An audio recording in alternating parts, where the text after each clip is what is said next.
think by having them experience or re-experience a success that they had, it makes them feel good about themselves, gets them in that positive mindset. We'll also just take them through a regular practice, maybe have them shoot free throws and have nothing but swishes.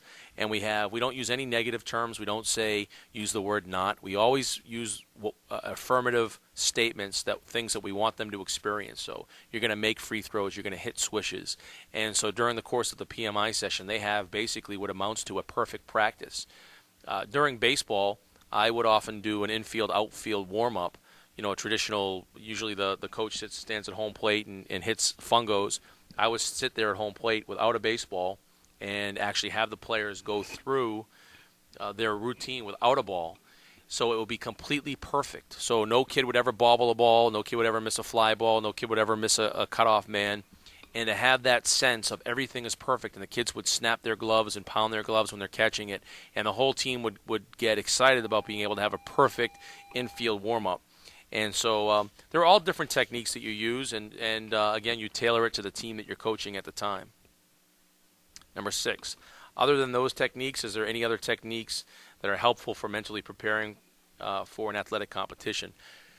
I think one of the things you want to do after you've had some good PMI sessions is to give yourself some mental cues, things that can make you get back on track when things are going away. For example, in baseball, if somebody commits an error, I would often tell a player to maybe pick up a rock and throw it behind him and say that's just like throwing the error away.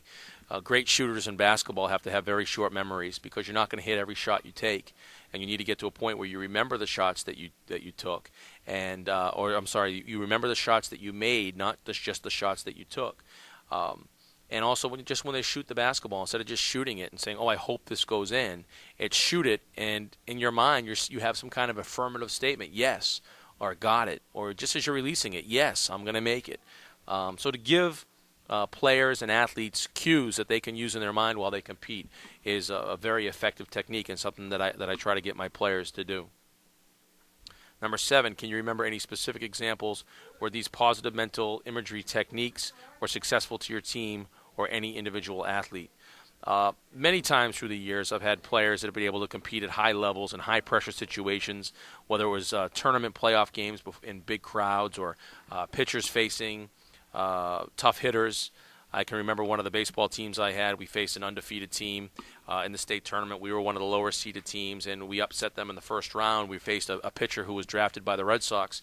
And, again, all my athletes through PMI had a vision of that this is just another pitcher. It's nobody special.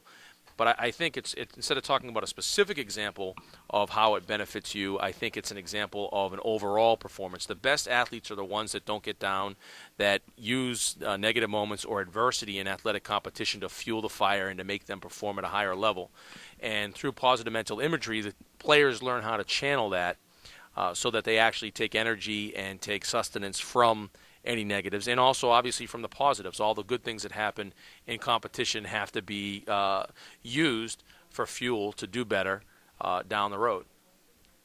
Number 8, do you think an athlete who is mentally prepared has a competitive advantage over his or her opponent? Why? There is no doubt that the answer to that question is yes. I mean, it's the same thing as, do you think that an athlete who practices their free throws are going to be better free throw shooters? And do you think that hitters that spend a lot of time in the batting cage will become better hitters?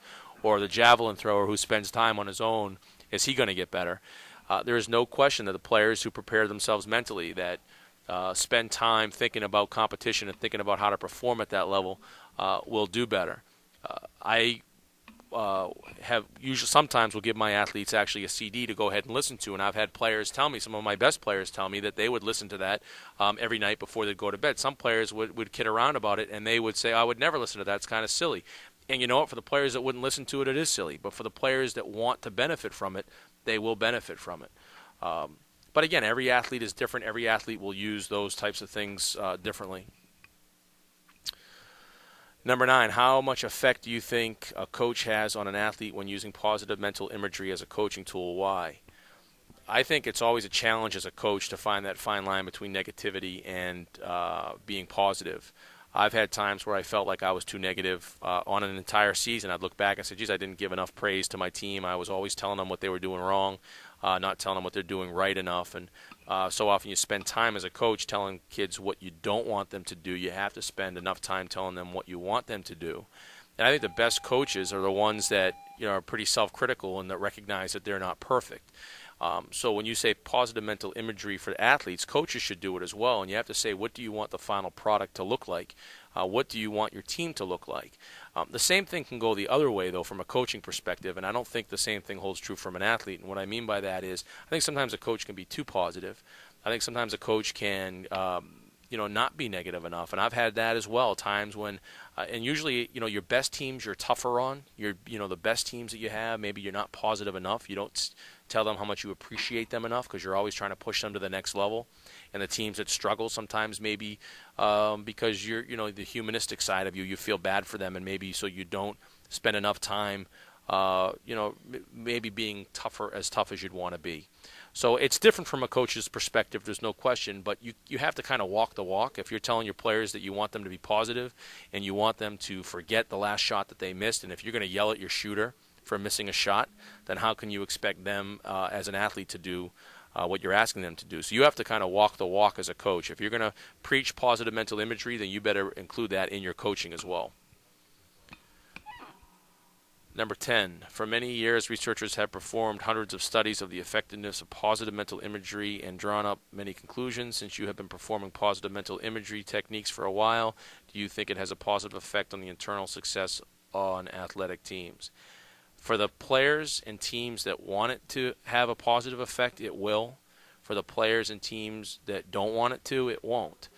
Players that are negative, that always look at the bad, that they're not playing because the coach is a jerk or the coach doesn't like me, or the player that thinks that I got fouled every time I went to the hoop, or the player that thinks the umpire doesn't know the strike zone, all of those players are going to struggle. They'll never reach their maximum potential. And I tell my team when we start positive mental imagery, it's up to you. You decide whether you want to take this or not. And I've had teams when we would do it maybe one time and we wouldn't go back to it because I could see maybe the team wasn't taking to it. And I've had teams where we would do it almost on a weekly basis. Sometimes I would take it with a team and maybe I'd only do it with a couple of players. But again, it's up to the players. The players are going to get out of it what they want. The teams will get out of it what they want. There are some teams that are just negative. There are some teams that are positive. I mean, I've been around teams as a coach or as a broadcaster or even as just a fan that they always want to make excuses.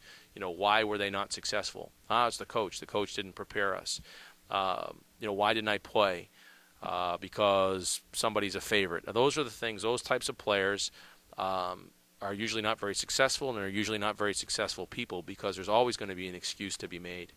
And that's what I think positive imagery can do, is to get rid of those excuses and to just try to find the best you can find out of a certain situation.